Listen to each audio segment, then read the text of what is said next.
Venerable Maestro Samael Aum Weor, Buda Buda Maitreya Ella Mater Kalki Avatara Kalki, A de la nueva era de Acuario, de la nueva era de Acuario, necesidad y codicia, TEMARIOFASEA, la codicia es la causa secreta del odio y de las brutalidades del mundo. Estas últimas suele asumir muchas veces aspectos legales. La codicia es la causa de la guerra y de todas las miserias de este mundo. Si queremos acabar con la codicia del mundo, debemos comprender profundamente que ese mundo está dentro de nosotros mismos. Nosotros somos el mundo. La codicia de los demás individuos está dentro de nosotros mismos. Samael Aum Weor, AUMTATSATTANPANPAZ, http www.gnosis GASABIDURIA AMOR PODER. Necesidad y codicia. El dinero. ¿Por qué el dinero ha asumido tan inmensa importancia en nuestra vida? ¿Acaso dependemos exclusivamente de él para nuestra propia felicidad psicológica? Todos los seres humanos necesitamos pan, abrigo y refugio. Esto se sabe. Pero, ¿por qué es que esto, tan natural y sencillo para las aves del cielo, ha asumido importancia y significación tan tremenda y espantosa? El dinero ha asumido tal valor exagerado y desproporcionado porque, psicológicamente dependemos de él para nuestro bienestar. El dinero alimenta nuestra vanidad personal, nos da prestigio social, nos brinda los medios de lograr el poder. El dinero ha sido usado por la mente con fines y propósitos totalmente diferentes de los que tiene en sí mismo, entre las cuales está cubrir nuestras necesidades físicas inmediatas. El dinero está siendo utilizado con propósitos psicológicos. Esa es la causa por la cual el dinero ha asumido una importancia exagerada y desproporcionada. Necesitamos dinero para tener pan, abrigo y refugio. Esto es obvio. Pero cuando el dinero se convierte en una necesidad psicológica, cuando lo utilizamos con propósitos diversos de los que tiene en sí mismo, cuando dependemos de él para conseguir fama, prestigio, posición social, etc., entonces el dinero asume ante la mente una importancia exagerada y desproporcionada. De aquí se origina la lucha y el conflicto por poseerlo. Es lógico que tenemos necesidad de conseguir dinero para satisfacer nuestras necesidades físicas, para tener pan, abrigo y refugio. Pero si dependemos del dinero exclusivamente para nuestra propia felicidad y satisfacción personal, entonces somos los seres más desgraciados de la tierra. Cuando comprendemos profundamente que el dinero solo tiene por objeto proporcionarnos pan, abrigo y refugio, entonces le ponemos espontáneamente una limitación inteligente. El resultado de esto es que el dinero ya no asume ante nosotros esa importancia tan exagerada que tiene cuando se convierte en una necesidad psicológica. El dinero en sí no es bueno ni malo. Todo depende del uso que hagamos de él. Si lo utilizamos para el bien, es bueno. Si lo utilizamos para el mal, es malo. Necesitamos comprender a fondo la verdadera naturaleza de la sensación y de la satisfacción. La mente que quiera llegar a comprender la verdad debe estar libre de esas trabas. Si queremos de verdad libertar al pensamiento de las trabas de la sensación y satisfacción, tenemos que empezar con aquellas sensaciones que son para nosotros más familiares, y establecer allí el adecuado cimiento para la comprensión. Las sensaciones tienen su lugar adecuado y cuando las comprendemos profundamente en todos los niveles de la mente, no asumen la estúpida deformación que ahora tiene. Muchas personas piensan que si todo orden de cosas marchéis de acuerdo con el partido político al cual pertenecen y por el cual luchan siempre, entonces tendríamos un mundo feliz, lleno de abundancia, paz y perfección. Ese es un concepto falso. porque realmente nada de eso puede existir si antes no hemos comprendido individualmente el verdadero significado de las cosas. El ser humano es demasiado pobre internamente y por eso necesita del dinero y de las cosas, para su sensación y satisfacción personal. Cuando alguien es pobre internamente, busca externamente dinero y cosas para completarse y buscar satisfacción. Es por eso que el Samael Aun Weor 2, dinero y las cosas materiales han tomado un valor desproporcionado y que el ser humano esté dispuesto a robar, explotar y mentir a cada instante. A esto se debe la lucha entre el capital y el trabajo, entre patronos y obreros, entre explotadores y explotados, etc. Son inútiles todos los cambios políticos sin haber comprendido antes nuestra propia pobreza interior.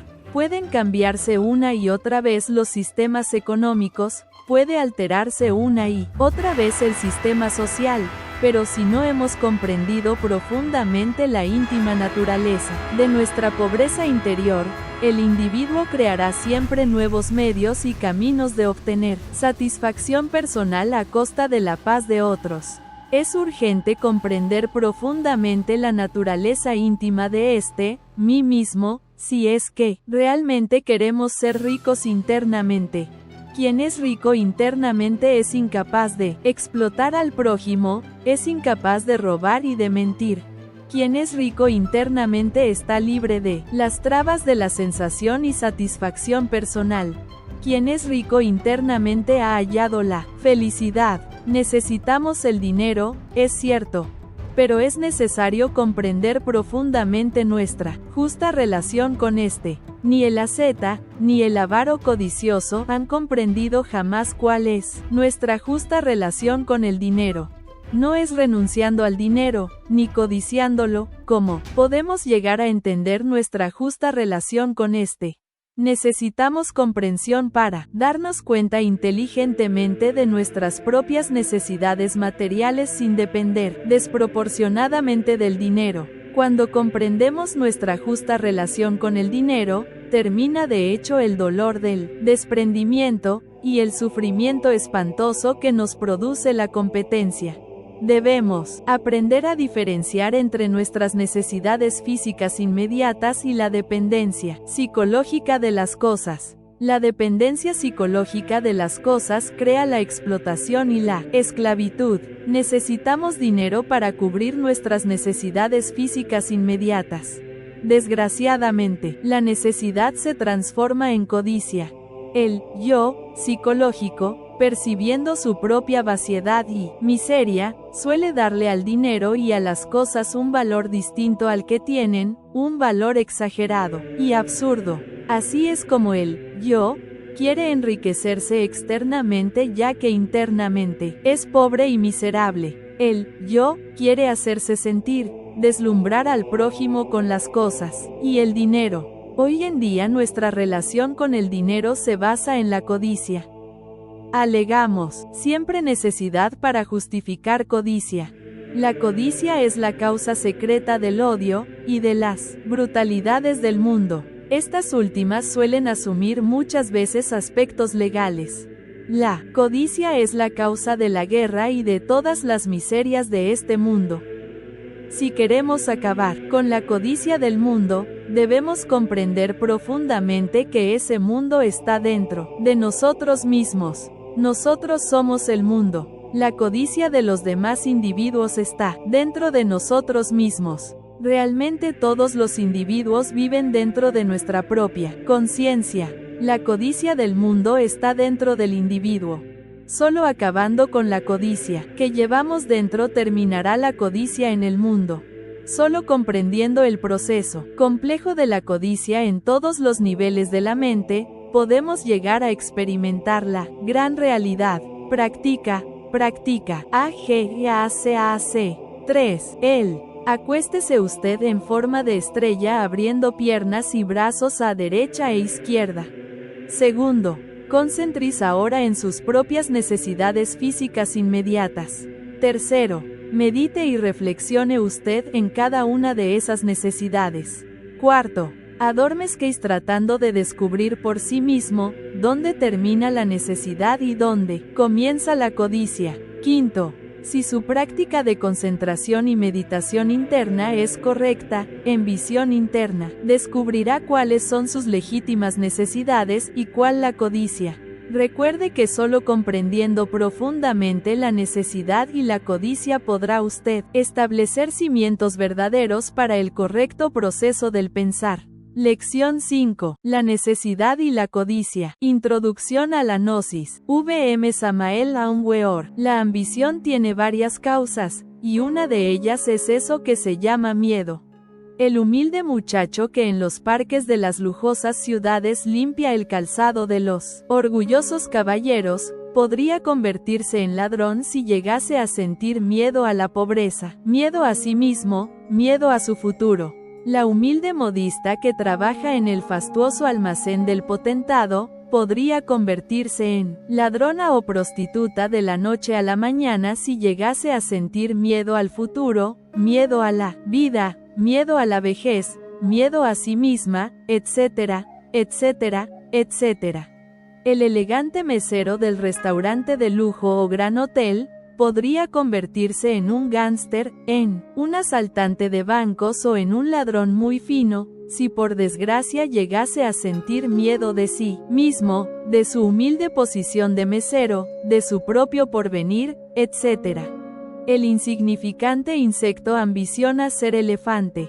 El pobre empleado de mostrador que atiende a la clientela y que con paciencia nos muestra la corbata, la camisa, los zapatos, haciendo muchas reverencias y sonriendo con fingida mansedumbre, ambiciona algo más porque tiene miedo, mucho miedo, miedo a la miseria, miedo a su futuro sombrío, miedo a la vejez, etc. La ambición es polifacética. La ambición tiene cara de santo y cara de diablo, cara de hombre y cara de mujer, cara de interés y cara de desinterés, cara de virtuoso y cara de pecador. Existe ambición en aquel que quiere casarse y en aquel viejo solterón empedernido que aborrece el matrimonio. Existe ambición en el que desea con locura infinita ser alguien, figurar, trepar, y existe ambición en aquel que se hace anacoreta, que no desea nada de este mundo porque su única ambición es alcanzar el cielo, liberarse, etc. Existen ambiciones terrenales y ambiciones espirituales. A veces la ambición usa la máscara del desinterés y del sacrificio. Samael Aun Weor. 4. Quien no ambiciona este mundo ruin y miserable, ambiciona el otro. Y quien no ambiciona dinero, ambiciona poderes psíquicos. Al yo, al mí mismo, al sí mismo, le encanta esconder la ambición, meterla en los recovecos más secretos de la mente, y dice luego, yo no ambiciono nada, yo amo a mis semejantes, yo trabajo desinteresadamente por el bien de todos los seres humanos. El político, zorro, y que se las sabe todas, asombra a veces a las multitudes con sus obras, aparentemente desinteresadas, mas cuando abandona el empleo, es apenas normal que salga de su país con unos cuantos millones de dólares. La ambición disfrazada con la máscara del desinterés suele engañar a las gentes más astutas. Existen en el mundo muchas gentes que solo ambicionan no ser ambiciosas. Son muchas las gentes que renuncian a todas las pompas y vanidades del mundo porque solo ambicionan su propia autoperfección íntima. El penitente que camina de rodillas hasta el templo y que se flagela lleno de fe, no ambiciona aparentemente nada y hasta se da el lujo de dar sin quitar nada a nadie, pero es claro que ambiciona el milagro, la curación, la salud para sí mismo o para algún familiar o bien la salvación eterna. Nosotros admiramos a los hombres verdaderamente religiosos, pero lamentamos que no amen a su religión con todo desinterés. Las santas religiones, las sublimes sectas, órdenes, sociedades espirituales, etc., merecen nuestro amor desinteresado. Es muy raro encontrar en este mundo alguna persona que ame su religión, su escuela, su secta, etc., desinteresadamente. Eso es lamentable. Todo el mundo está lleno de ambiciones. Hitler se lanzó a la guerra por ambición. Todas las guerras tienen su origen en el miedo y la ambición. Todos los problemas más grandes de la vida tienen su origen en la ambición. Todo el mundo vive en lucha contra todo el mundo debido a la ambición, unos contra otros y todos contra todos. Toda persona en la vida ambiciona ser algo, y la gente de cierta edad, maestros, padres de familia, tutores, etc., estimulan a los niños, a las niñas, a las señoritas, a los jóvenes, etc., a seguir por el camino horrendo de la ambición. Los mayores les dicen a los alumnos y alumnas: tienes que ser algo en la vida, volverte rico, casarte con gente millonaria, ser poderoso, etcétera, etcétera. Las generaciones viejas, horribles, feas, anticuadas, quieren que las nuevas generaciones sean también ambiciosas, feas y horribles como ellas. Lo más grave de todo esto es que la gente nueva se deja marear y también se deja conducir por ese camino horrible de la ambición. AGACAC. 5. Los maestros y maestras deben enseñar a los alumnos y alumnas que ningún trabajo honrado merece desprecio. Es absurdo mirar con desprecio al chofer de taxi, al empleado de mostrador, al campesino, al limpiador de calzado, etc. Todo trabajo humilde es bello. Todo trabajo humilde es necesario en la vida social. No todos nacimos para ingenieros, gobernadores, presidentes, doctores, abogados, etc. En el conglomerado social se necesitan todos los trabajos, todos los oficios. Ningún trabajo honrado puede jamás ser despreciable. En la vida práctica, cada ser humano sirve para algo, lo importante tante es saber para qué sirve, cada cual. Es deber de los maestros y maestras descubrir la vocación de cada estudiante y orientarle. En ese sentido, aquel que trabaje en la vida de acuerdo con su vocación, trabajará con amor verdadero y sin ambición. El amor debe reemplazar a la ambición. La vocación es aquello que realmente nos gusta, aquella profesión que con alegría desempeñamos porque es lo que nos agrada, lo que amamos. En la vida moderna, por desgracia, las gentes trabajan a disgusto y por ambición, porque ejercen trabajos que no coinciden con su vocación. Cuando uno trabaja en lo que le gusta, en su vocación verdadera, lo hace con amor porque ama su vocación, porque sus aptitudes para la vida son precisamente las de su vocación. Ese precisamente es el trabajo de los maestros, saber orientar a los alumnos y alumnas, descubrir sus aptitudes, orientarles por el camino de su auténtica vocación.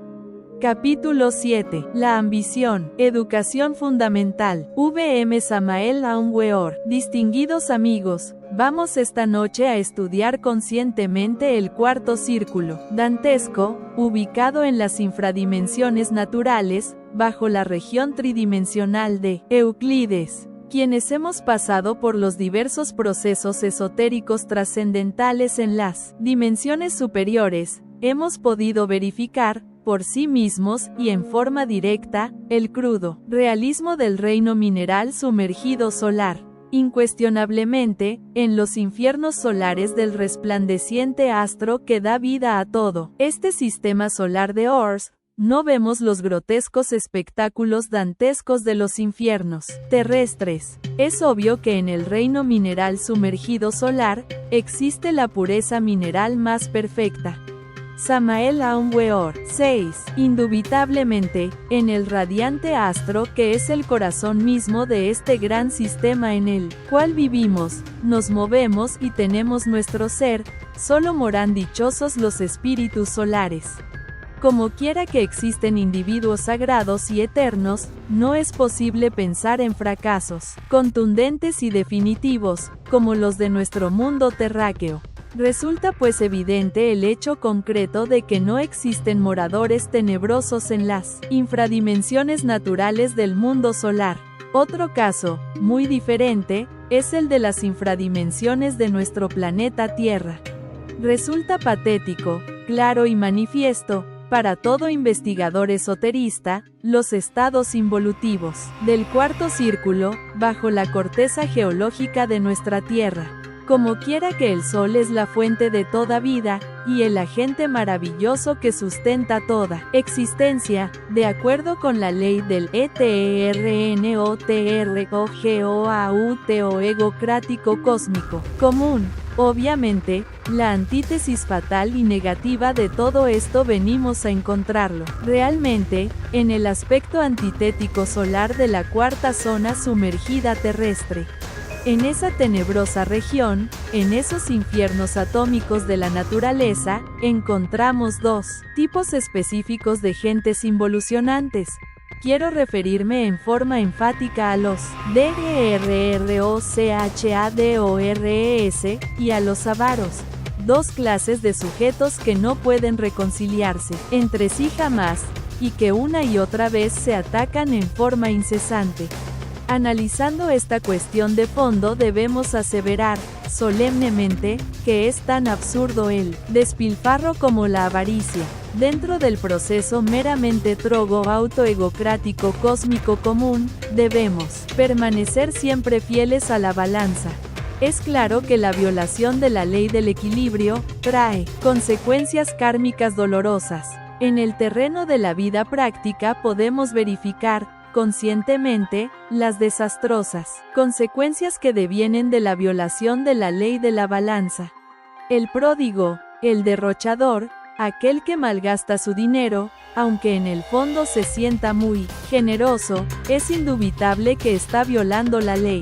El avaro, aquel que no hace circular el dinero, aquel que egoístamente lo retiene en forma indebida, más allá de lo normal, ostensiblemente está perjudicando a la colectividad, quitando el pan a muchas gentes, empobreciendo a sus semejantes.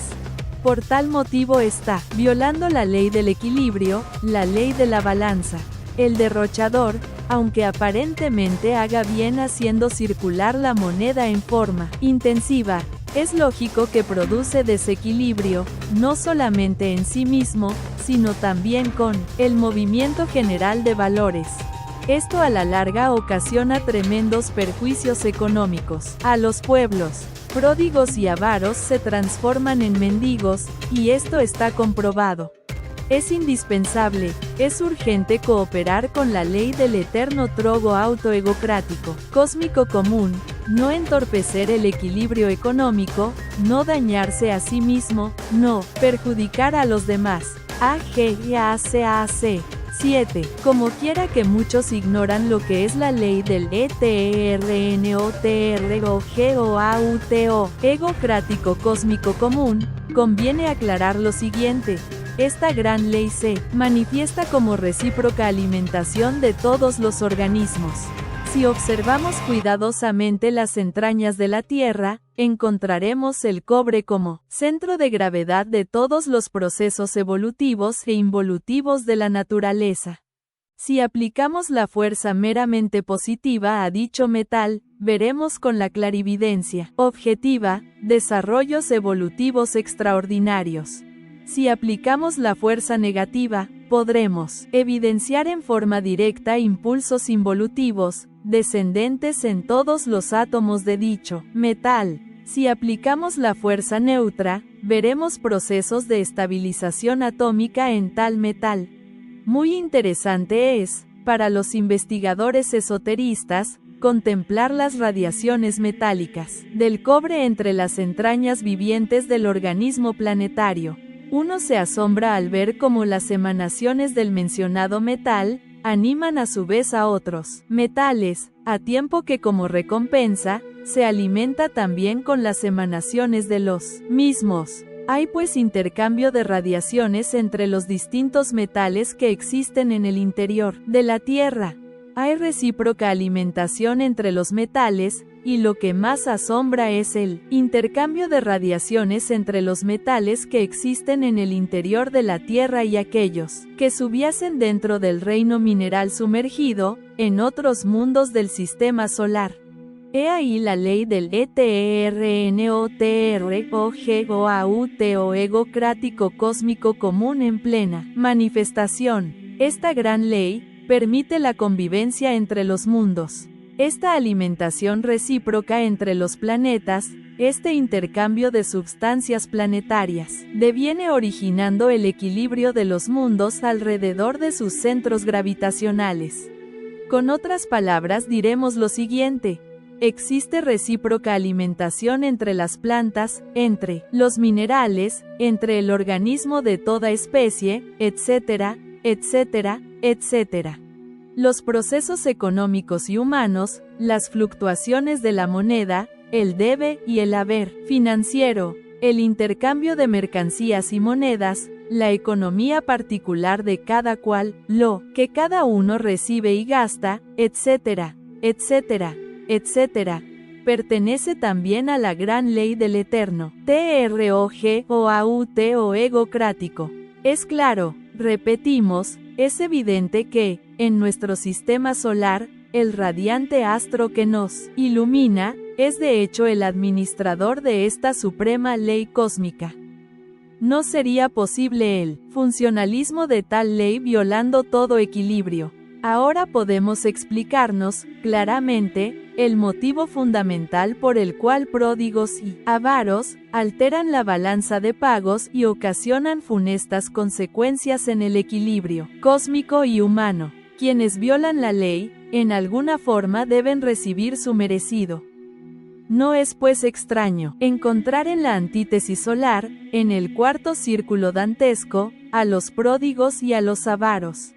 Pp. Querido maestro, nos ha hecho usted una exposición en verdad trascendental sobre el cuarto círculo dantesco, informándonos que ahí moran tanto los pródigos como los avaros. Samael Aun Weor. 8. ¿Tendría inconveniente en explicarnos qué tipo de sufrimientos pueden padecer los seres que ahí habitan? Amigo mío, su pregunta me parece bastante interesante, y me apresuro a responderle. Como quiera que en los mundos sumergidos solo vemos resultados, le invito a la reflexión. Pregúntese a sí mismo qué es la avaricia. ¿En qué se parece un avaro a un mendigo? ¿Cuál es la vida de los avaros, sus enfermedades, sus padecimientos, en qué forma mueren? Vayamos al otro extremo. Pensemos por un instante en la persona que ha derrochado toda su fortuna. ¿En qué situación queda? ¿Cuál es la suerte de sus hijos, de su familia en general? Etcétera, etcétera, etcétera. En el casino de Monte Carlo, se conocieron muchos casos de suicidio. Jugadores que quedaron en la miseria, que perdieron sus millones, se suicidaron de la noche a la mañana. ¿Qué diremos ahora de estos dos tipos de gentes? Amigos, en los mundos infiernos solo existen resultados, y estos son catastróficos, terribles, espantosos. En el Averno, desesperados, los pródigos y avaros blasfeman contra la divinidad, maldicen, se combaten mutuamente, se sumergen en espantosa desesperación. Pp. Lo que no entiendo, maestro, es que si el cuarto círculo dantesco es mucho más denso y material que el segundo, considerando que los culpables de lujuria son los más grandes pecadores contra el Espíritu Santo, no obstante que los pródigos y avaros cometen tanto daño, ¿no cree usted que el castigo mayor debería ser para los primeros? Caballero, señores, señoras, quiero repetir ahora lo que en forma enfática manifestara claramente, en una plática anterior. El pecado original es la lujuria, y este sirve de basamento para todos los procesos involutivos, descendentes, de los 9 círculos dantescos, sumergidos entre las entrañas de nuestro mundo. Sin embargo, es evidente que, dentro de la suma total de todos los procesos descendentes, resaltan, en cada una de las 9 infradimensiones naturales, ciertos defectos específicos, definidos, intrínsecamente, relacionados cada uno con su correspondiente círculo. Es bueno saber, amigos, damas y jóvenes que me escuchan, que en el cuarto círculo se hallan perfectamente definidos los pródigos y avaros. Eso es todo, pp. Maestro, como quiera que tanto el derroche como la avaricia, a mi manera de ver, conciernen directamente con el hambre de los pueblos y de los individuos, y que la gran ley del eterno trogo autoegocrático cósmico común se relaciona con el equilibrio. Me parece que esto nos puede llevar directamente al problema de la alimentación, y que, seguramente esto también tiene que ver con los sufrimientos que en el cuarto círculo dantesco padeceremos, si no guardamos un equilibrio en la balanza de nuestra nutrición. ¿Podría usted decirnos algo al respecto? Distinguido señor que hace la pregunta, ya en nuestra plática pasada sobre el tercer círculo hicimos énfasis sobre el caso de glotones. Indudablemente, ellos en sí mismos y, por sí mismos, violan la ley del eterno trogo autoegocrático cósmico común llevando al interior de sus organismos exceso de alimentos y bebidas. Es claro que toda violación de la ley de la balanza ocasiona desequilibrio y el resultado es el dolor. AGACAC 9 pp. Maestro, estos seres que ingresan al cuarto círculo, ¿solo son los que ya han agotado el ciclo de las 108 existencias humanas? Respetable señora que hace la pregunta, permítame informarle en forma enfática, categórica y definitiva, que todo aquel que ingresa a la involución sumergida de los mundos infiernos, incluyendo a los habitantes del cuarto círculo dantesco, ya agotaron de hecho el ciclo de las 108 existencias. Sin embargo, ya dije en una plática anterior que había casos excepcionales. Quise entonces referirme en forma específica a los definitivamente perversos, a aquellos que por su demasiada malignidad hubieron de ingresar a la sumergida involución infernal sin haber agotado todavía su ciclo de existencias. pp. Por lo expuesto, llego a la síntesis de que en el cuarto círculo dantesco solar, habitan todos aquellos que desequilibran la balanza de la economía universal, o sea, desde el punto de vista puramente económico. ¿Estoy en lo correcto, maestro? Caballero, amigo, su pregunta es correcta. Ciertamente no se puede violar impunemente la ley de la balanza económica mundial, sin recibir su merecido. Ley es ley, y la violación de toda ley trae dolor. pp. Querido maestro, cuando hablaba usted de los glotones al tratar del desequilibrio de la balanza, por analogía se puede decir lo mismo de los que voluntariamente, por ignorancia, carecen de la nutrición adecuada, especialmente por desconocimiento de la ley del eterno trogo autoegocrático cósmico común. Podríamos pues considerar que los ortodoxos de la religión de cocina, o sea, los vegetarianos, habitarían en el círculo que está usted tratando. En esta conferencia, distinguido caballero que hace la pregunta, permítame decirle con entera claridad meridiana, que cada cual es libre de alimentarse como quiera. Existen vegetarianos insoportables que han hecho de la comida una religión de cocina, y existen también sobre la faz de la tierra carnívoros sanguinarios, casi caníbales, que han destruido su organismo. De todo hay en esta vida, y todos pecan por el desequilibrio, todos violan la ley de la balanza, y el resultado de toda violación no es muy agradable. Empero, no está de más repetir que cada cual es libre de alimentarse como quiera. Sin embargo, no debemos olvidar la ley. Si destruimos nuestros cuerpos, nos toca soportar las consecuencias. Conviene especificar que en los abismos existen también muchos vegetarianos. Sin embargo, ninguno de ellos vive allí por el delito de ser comedor de vegetales, sino por otras muchas causas y motivos. En cuestiones de alimentación, que cada cual coma lo que quiera. Lo importante, repito, es no infringir la ley. Eso es todo. Pp. Maestro, ¿podría decirnos si hay algún procedimiento o sistema que nos pudiera enseñar para tener un perfecto equilibrio en la balanza?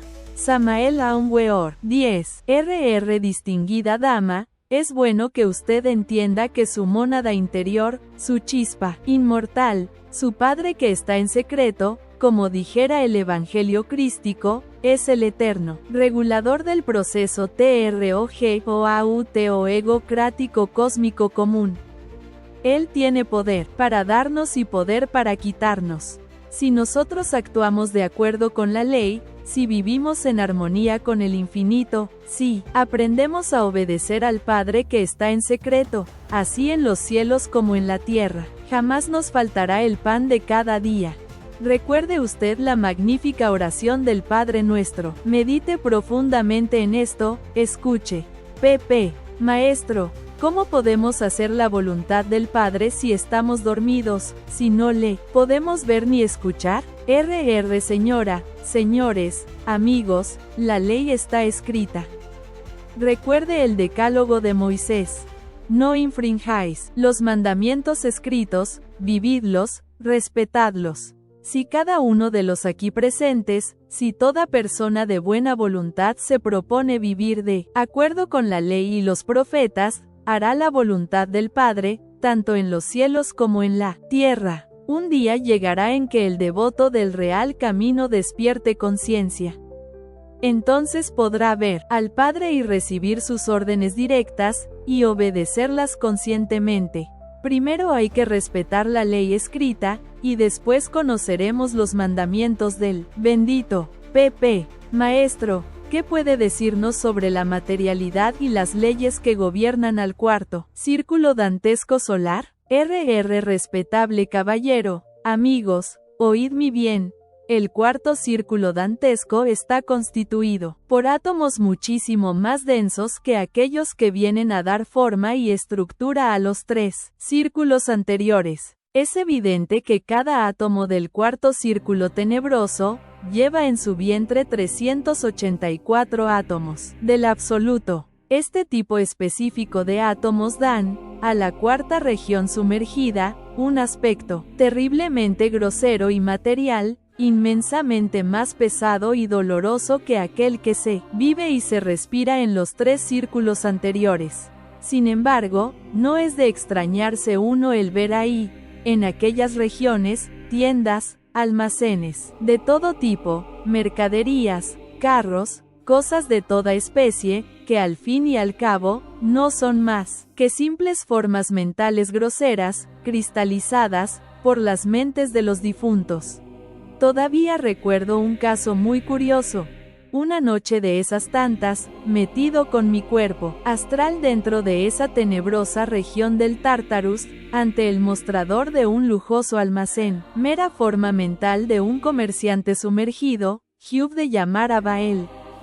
Aquel terrible mago de las tinieblas, vestido con túnica color de sangre y turbante oriental color rojo, vino hasta mí sentado en un carro. Atrás, sus secuaces le traían empujando su carruaje. El izquierdo personaje, ángel caído, lumbrera del firmamento en otros tiempos, mirándome con odio se lanzó sobre mí mordiéndome la mano diestra. Es claro que le conjuré, y al fin aquel fantasma se perdió entre las tinieblas de la horrible morada de Plutón. AGACAC 11. Oh amigos. Uno se asombra en esas regiones al ver a tantos y tantos explotadores de cuerpos y de almas. Allí jugadores de loterías y de barajas. Allí muchos sacerdotes y jerarcas, místicos que insaciables codician los bienes ajenos. Realmente, uno se llena de asombro al ver a tantos prelados y anacoretas, penitentes y devotos que amaron a la humanidad a pesar de su avaricia. Viven todos esos perdidos de la cuarta región sumergida creyendo todavía que van muy bien, y lo más grave, es que jamás aceptarían el hecho concreto de que van mal. Pp. Maestro, ¿podría decirnos si en este cuarto círculo dantesco no hay maestros de la logia blanca, que instruyan a los que allí habitan con el propósito de que comprendan que van mal? R.R. Hierofantes de la luz, Nirmanakayas de compasión, Kabires esplendorosos, hijos de la llama, los hay en todas partes, y muchos de ellos han renunciado a toda felicidad para vivir en las profundidades del abismo, con el propósito de ayudar a los decididamente perdidos. Desafortunadamente, los habitantes del Tártarus odian a los hijos de la luz, los califican de perversos, los llaman con el calificativo de demonios blancos, les maldicen y jamás les aceptarían la idea de que van mal. Los decididamente perdidos siempre creen que marchan por el camino del bien, de la verdad y de la justicia. Pp. Maestro, ¿podría decirnos si en el cuarto círculo dantesco hay aire, fuego, agua, tierra o qué? R.R. Distinguida señora, las personas muy avaras son gentes que se han metalizado demasiado. Le invito pues, a comprender que el cuarto círculo es esencialmente metálico o mineral, extremadamente denso. Obviamente, las criaturas que viven en el agua, los peces, no ven el elemento en que viven. Igualmente, quienes moramos en el elemento aire, no vemos tal elemento. Así también, quienes viven en el elemento mineral, podrán ver formas mentales, figuras de almacenes, cantinas, tabernas, bancos, etc., etc. Mas no verán el elemento en que viven.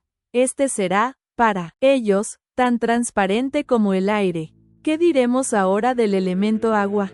Obviamente es mediante este elemento que se cristaliza el eterno trogo autoegocrático cósmico común, haciendo posible la recíproca alimentación de todas las criaturas. Si la tierra quedara sin agua, si los mares se secaran, si los ríos desaparecieran, morirían todas las criaturas que habitan sobre la faz de la tierra. Con esto queda completamente demostrado el hecho concreto y definitivo, de que el agua es el agente mediante el cual se cristaliza la ley del eterno trogoauteo egocrático, cósmico común. En el cuarto círculo dantesco, las aguas son negras y el elemento fundamental, repito, es el mineral. ¿Acaso no violan la ley los pródigos y los avaros? ¿Acaso no alteran el equilibrio de la balanza económica de los pueblos? ¿Acaso no alteran el modus operandi del eterno Samael Aun Weor 12, trogo autoegocrático cósmico común? Reflexionad en todo esto, queridos amigos, damas y caballeros. Capítulo 18. Cuarto círculo dantesco, esfera sumergida del sol. Si hay infierno, si hay diablo, si hay karma. V.M. Samael Aun Weor. Viajando por todos estos países del mundo, hube de morar por algún tiempo en la ciudad del conquistador Gonzalo Jiménez de Quesada al pie de las montañas de Monserrate y Guadalupe. Por aquellos tiempos ya muy cercanos a la Segunda Guerra Mundial, me fue presentado en aquella ciudad un amigo por cierto muy singular. Sucre se llamaba, y viajando también había venido en busca de conocimientos universitarios, desde cierto puerto del Atlántico hasta la cumbre andina. Con aqueste amigo de otros tiempos todo fue muy curioso, hasta la insólita y misma presentación. Alguien cuyo nombre no menciono tocó cualquier noche en la puerta de mi morada con el evidente propósito de invitarme a una plática de fondo con el consabido amigo. No fue por cierto muy hermoso el sitio de la reunión, una tienda de mala muerte con un pequeño salón, y después de todos los formulismos de presentación entramos en materia de discusión. Resultó palmaria y manifiesta la capacidad intelectual de mi nuevo amigo, sujeto teorético, especulativo, estudioso. Se decía fundador de alguna logia de tipo teosófico y citaba con frecuencia a H.P.B. Leadbeater, Annie Besant, etc. En el intercambio de ideas es indudable que brilló haciendo exposiciones pseudo-esotéricas y pseudo-ocultistas. Si no hubiera sido por su afición al hipnotismo y al deseo exhibicionista, aquella reunión de amigos habría terminado pacíficamente, mas he aquí que el diablo donde quiere mete la cola. Sucedió que a este amigo le dio por hacer demostraciones de su poder hipnótico y, acercándose a un señor de cierta edad que estaba por allí sentado cerca a otra mesa, le rogó, muy cortésmente, sirviese de sujeto pasivo para su experimento. En tratándose de cuestiones relacionadas con la hipnología, no está de más enfatizar la idea de que no todos los sujetos son susceptibles de caer en trance. Sucre, con su yo exhibicionista, es ostensible que no quería verse en un ridículo, necesitaba demostrar su poderío y por ello hizo sobrehumanos esfuerzos para sumir en sueño hipnótico al caballero. Mas todo fue inútil. Mientras Sucre luchaba y hasta sufría, aquel buen caballero en sus adentros pensaba lo peor. AGACAC 13. Y de pronto, como si cayera un rayo en una noche tenebrosa, sucedió lo que tenía que suceder. El caballero pasivo saltó de su lugar increpando a Sucre, tratándole de ladrón, estafador, bandido, etcétera, etcétera. Mas nuestro consabido amigo, que tampoco era una mansa oveja, tronó y relampagueó con acento agudo. Y volaban mesas por los aires, y sillas y tazas y platos, y clamaba el dueño del negocio entre aquel gran zafarrancho pidiendo se le pagara la cuenta. Afortunadamente intervino la policía y todo quedó tranquilo. El pobre Sucre hubo de empeñar su equipaje para pagar la deuda. Pasado aquel tan desagradable descalabro, fijamos una nueva cita con el mencionado amigo, la cual es obvio que fue más tranquila, pues a Sucre no se le metió en la cabeza la absurda idea de repetir su experimento. Entonces aclaramos muchas ideas y conceptos de fondo esotérico y ocultista. El amigo aquel ingresó más tarde a la universidad con el propósito de hacerse un buen abogado y es evidente que era un magnífico estudiante. Un día cualquiera, después de muchos años, el mencionado amigo me invitó a comer y de sobremesa hubo una conversación sobre tesoros escondidos. Entonces a mí se me ocurrió narrarle el siguiente caso. Dormía yo en mi recámara, le dije, cuando fui súbitamente despertado por un extraño ruido subterráneo que corría o circulaba misteriosamente del noroeste al suroeste. Me senté algo sobresaltado por tan inusitado sonido para ver desde mi lecho lo que estuviera sucediendo. Entonces con gran sorpresa vi que en un rincón de mi dormitorio la tierra se abría. Y surgió como por encanto el fantasma de una mujer desconocida que con voz muy delicada me dijo, hace muchos años soy muerta. Aquí en este lugar enterré yo un gran tesoro, sácalo, tú, es para ti. Al escuchar Sucre mi relato de sobremesa me rogó vehemente le llevara al lugar de los hechos y es claro que yo no quise negarle este servicio. Otra tarde vino a decirme que se había puesto en contacto con el dueño de esa casa, un doctor muy famoso de la ciudad, y me suplicó le investigara si tal personaje era o no realmente el dueño de dicha propiedad, pues tenía sus dudas. Confieso llanamente y con la más entera franqueza que no me fue difícil realizar el desdoblamiento astral. Sencillamente aproveché el estado de transición entre vigilia y sueño. En instantes de empezar a dormitar me levanté delicadamente de mi lecho y salí a la calle.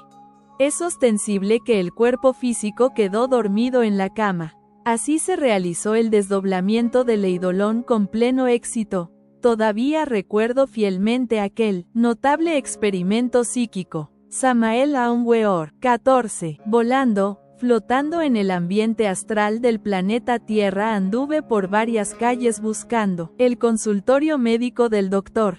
Rogué a mi intercesor elemental me llevara a ese despacho y es ostensible que fui asistido. Al llegar a cierta casa entendí. 3 gradas conducían a la portada suntuosa de una mansión. Me entré por aquellas puertas y me encontré en una sala de espera. Avancé un poco más y penetré resueltamente en el consultorio. Examiné en detalle el interior de este último.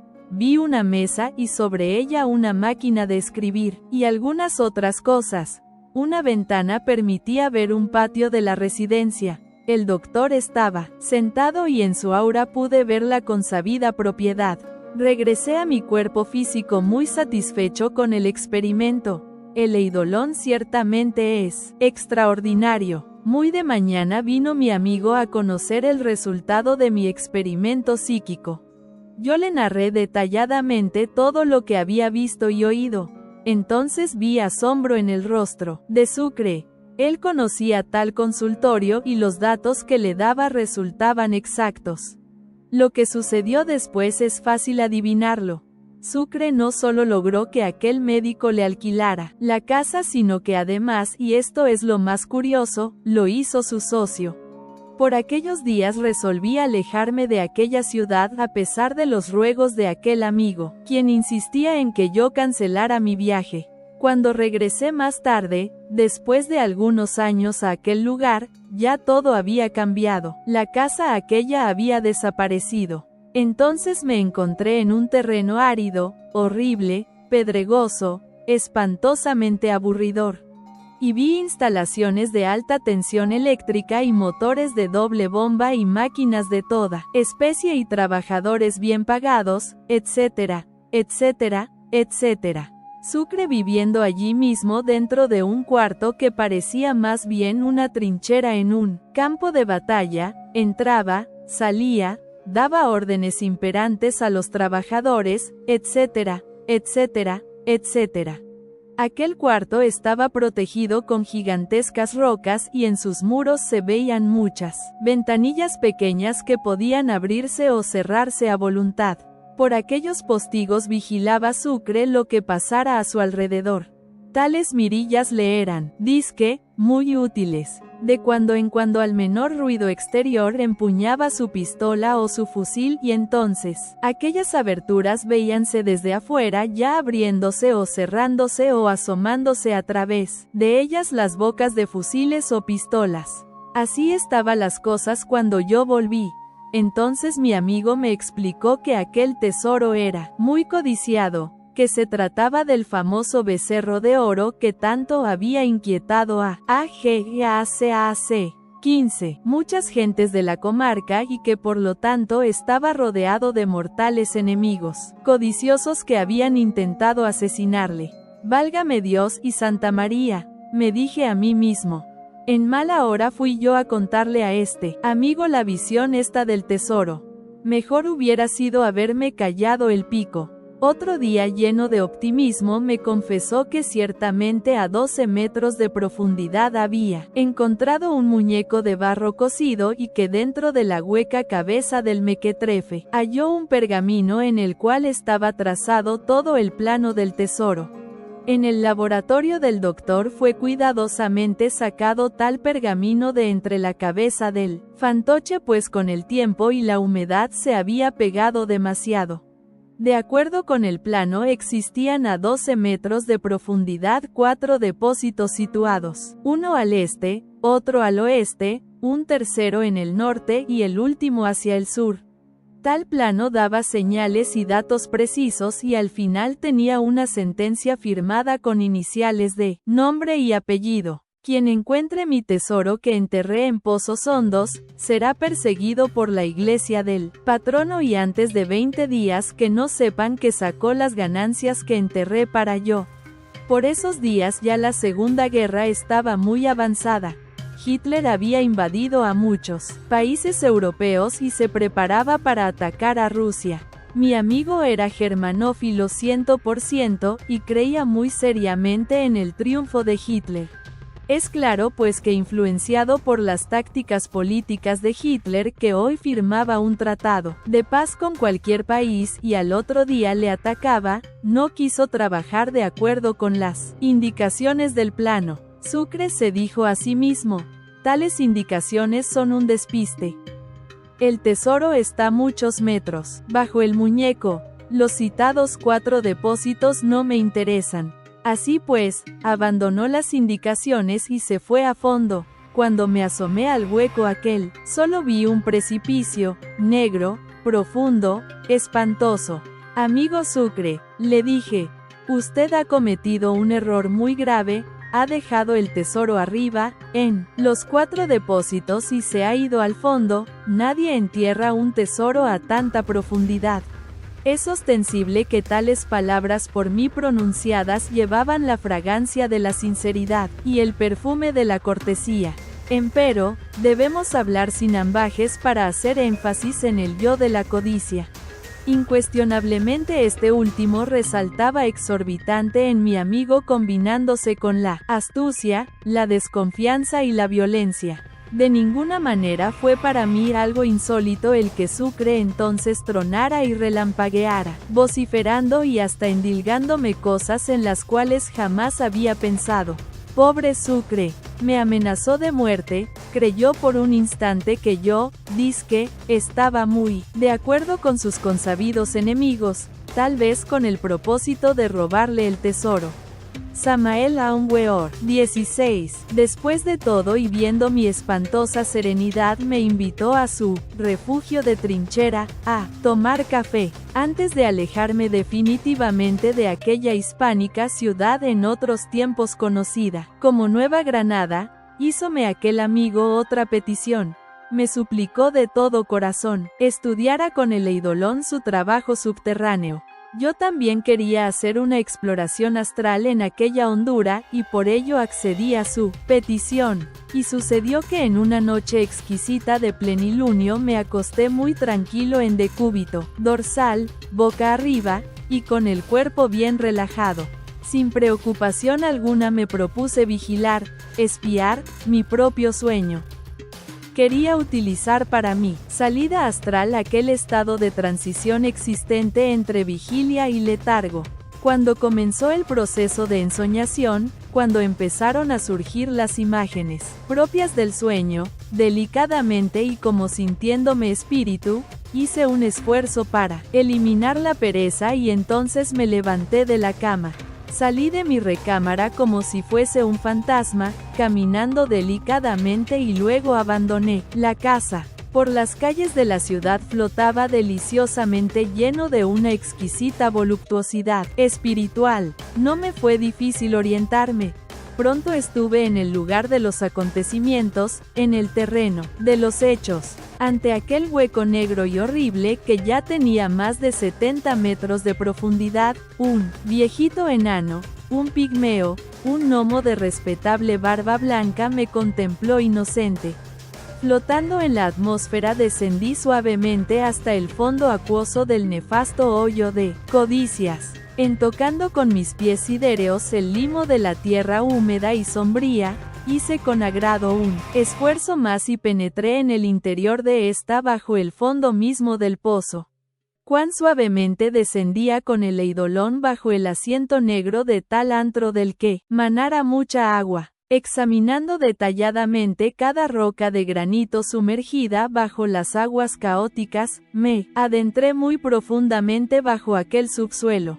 Es evidente que mi amigo de Marras había dejado el fabuloso tesoro allá arriba como ya lo dijimos en párrafos anteriores. Ahora y en estas regiones abismales, solo veía ante mi insignificante persona, piedras, lodo, agua. Más de pronto algo inusitado sucede, estoy ante un canal horizontal que saliéndose del terreno aquel se dirige hacia la calle. AGACAC. 17. ¡Qué sorpresa! Sucre nada me había hablado de esto, nunca me dijo que en semejantes profundidades pensara hacer una perforación horizontal.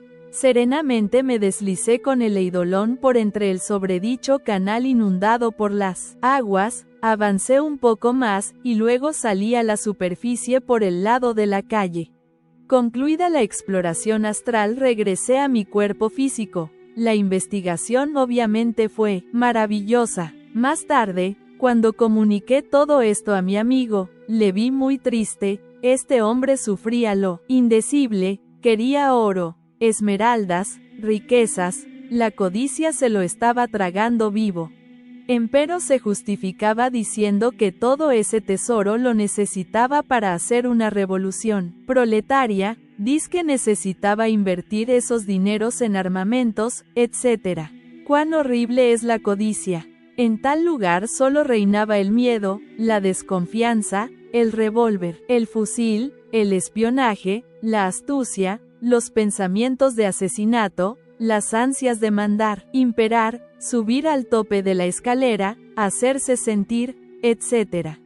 Cuando salí de aquella ciudad tomé la resolución de jamás volver a intervenir en esos motivos de codicia. Vended lo que poseéis, dijo el Cristo, y dad limosna.